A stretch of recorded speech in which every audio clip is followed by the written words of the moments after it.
Good morning, Karen Scholl, Operations with the Alaska Incident Management Team. Sunday, August 22nd, here for your operational overview. So yesterday, as you probably know, most of the area was smoked in. We got a little bit of the winds that we were anticipating, but not too much, not enough to scour out and get really good clear skies. We'll start on the west side in the Underwood Mountain area. Everything is looking good there. You probably can tell that we put an additional black line on the map today.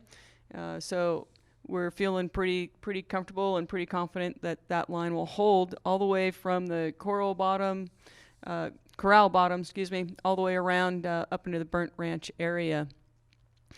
We will still have an active patrol, meaning folks will be out on the ground driving around and doing some more mop up, but mostly we feel really good about this whole western side.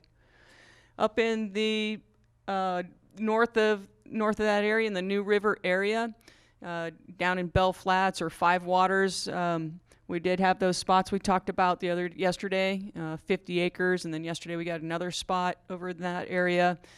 It is active. It is not an easy spot to put out, but we do have folks down in there with the hose lays and getting line around the spots and doing a real good patrol and actively looking for additional spots. So that's all happening and everything is holding really well so far. But like I said, we didn't get winds to really kind of test where those embers are going to go in the future. So we're expecting not a lot of fire behavior in that area today. But there still could be some embers cross our line, and so we still have a lot of people down in that area ensuring that the fire stays where it's at, and we have a good idea where it's located. The smoke does pose a problem, though, so we can't really see a whole lot, but we do have folks down on the ground there. In the Trinity Village, Hawkins Bar area, we'll continue to assess the structures in that area. We'll start doing some prep in some of those structures, meaning we'll be looking to place pumps and hoses potentially. There's lots of different things that we could be doing. We'll be assessing the brush in and around the structures to see if they're available for us to defend. So we're coming up with a plan for that area. We've got dozers also pushing down Hoboken Ridge, and doing some prep work up along the ridge. So lots of moving parts up in that area. So just be patient as you're driving around. We've got firefighters in and around that area. And they will be for the next foreseeable future. Across the north of the fire, not a lot of fire movement, just a little bit here and there. But again, we're not super concerned about the majority of the north part of the fire as it moves up into the wilderness. Especially with the amount of resources we have, we just can't address that part now, and it's not really posing a threat. So we're good with where we're at there. Over on the East Fork Road, work continues up past the East Fork on the Hobo Gulch Road, and we're brushing and snagging, so cutting down the dead trees all the way up to the campground to the north, and then we're looking beyond that for options just to keep the fire on the west side of the North Fork. So we're continuing to push north there. Things are looking really good in that area. We've got a good plan.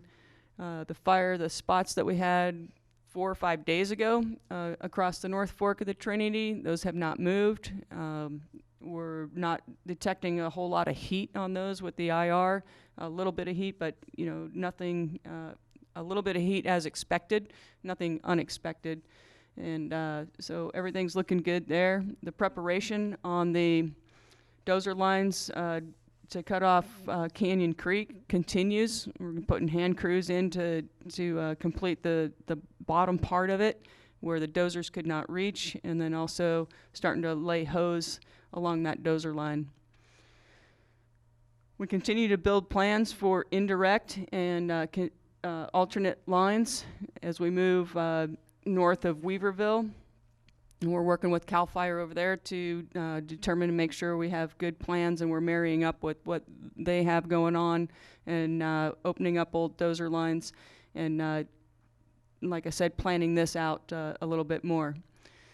Over in Junction City, you can see CAL FIRE put some black on the line. I'll let Jim talk about that, but this is all looking really, really good, and we continue to share resources and help out the best we can across the zones, because we all are having the same goal and we have the same end state.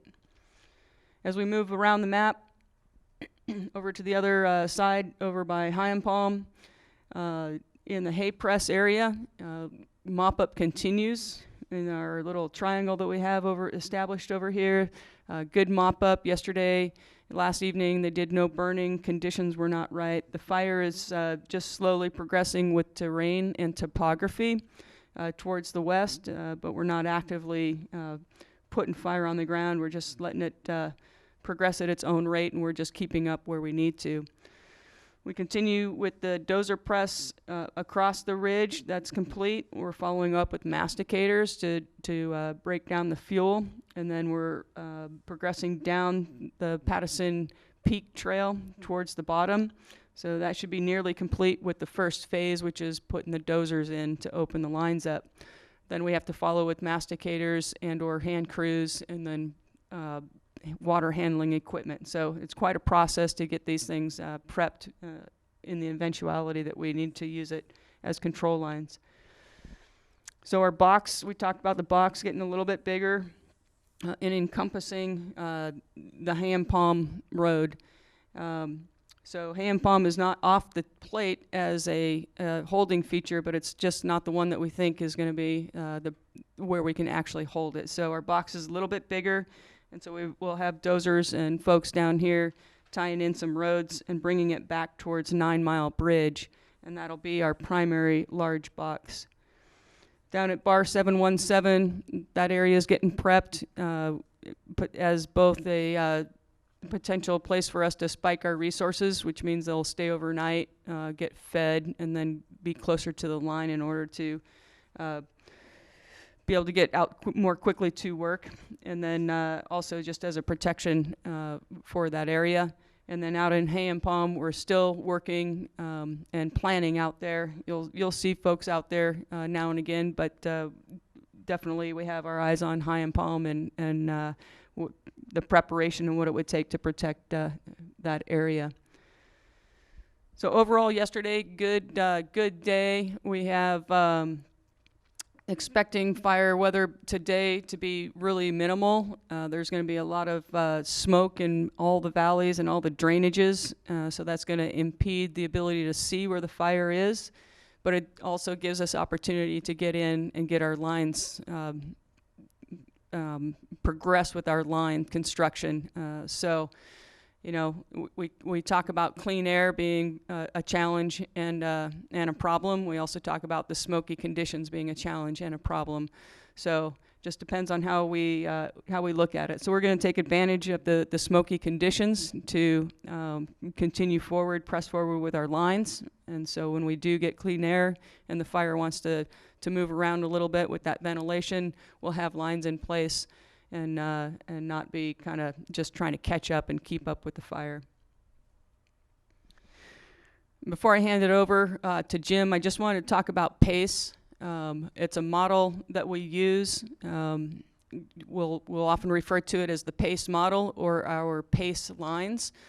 The P stands for primary line. That's the line that we anticipate and expect that we have the greatest chance to hold the fire. Sometimes that's a direct line where we can get in direct, and sometimes it's off the fire's edge, maybe using the terrain features, the natural terrain features. Oftentimes it's using already established roads, but that's where we think we have the greatest chance of success. Then we have alternate lines. Alternate lines are additional lines that we're looking at that may be successful, that we may be able to hold, and so you'll see the different color schemes on our map, and it's called the PACE map. And so if you look down in like Division Zulu, we've got our green is our primary, and then it crosses out, and it's that bigger box that I was talking about. So that's where we think that we really can hold the fire as it comes off the topography and down into more favorable terrain. Our alternate is at High Palm Road as it comes out of 9 Mile and heads north and west.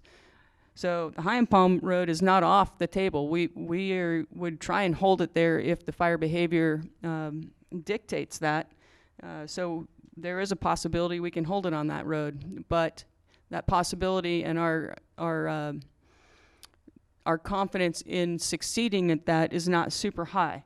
We'll try, and given the conditions, and if it doesn't succeed, we go back to our primary line, which we have more a higher confidence level.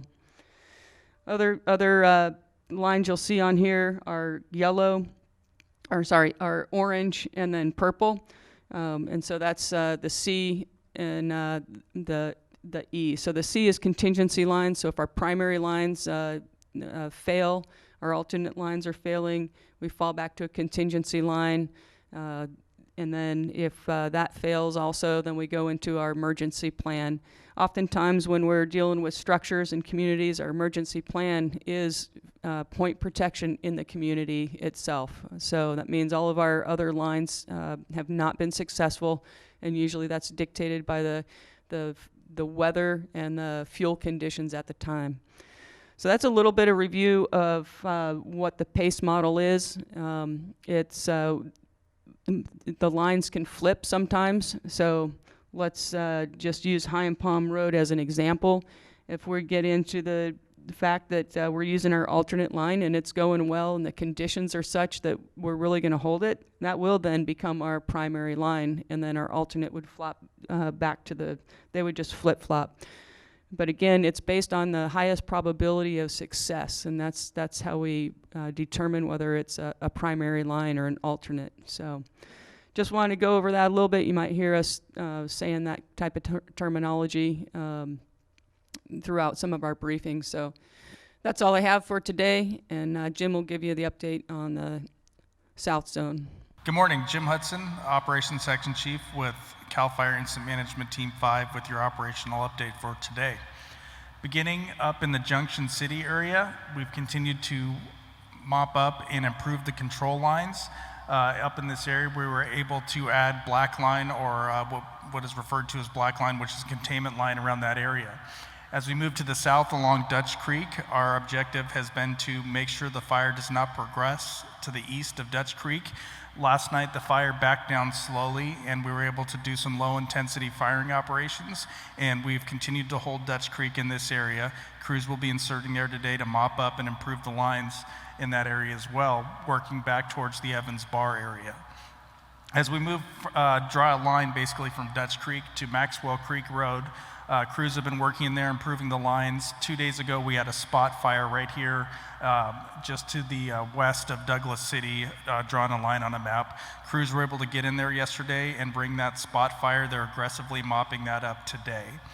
We'll continue to insert crews up Maxwell Creek Road to access both sides. Down here, the spot fire we have, crews made great work yesterday to be able to connect the spot fire to the main body of the fire, and we'll be working up to control or contain the last little piece around here by connecting hand line through there. Very rugged country, but the hand crews will be in there working, and we'll be mopping up that area today. As we move to the west to Hayfork, the lines continue to be improved to the north of Hayfork, and we're continuing to insert dozers that will work to the east and the west. And yesterday we began just to the west of Hayfork to build some contingency line, basically from the DPA boundary towards the north zone, where we're working in contingency with the Alaska team to develop and improve lines along the ridges and road systems in that area. Not much fire growth yesterday. The weather and the smoke conditions have helped us get more aggressive and go work directly on the fire line, and we'll continue to go do so today. Thank you.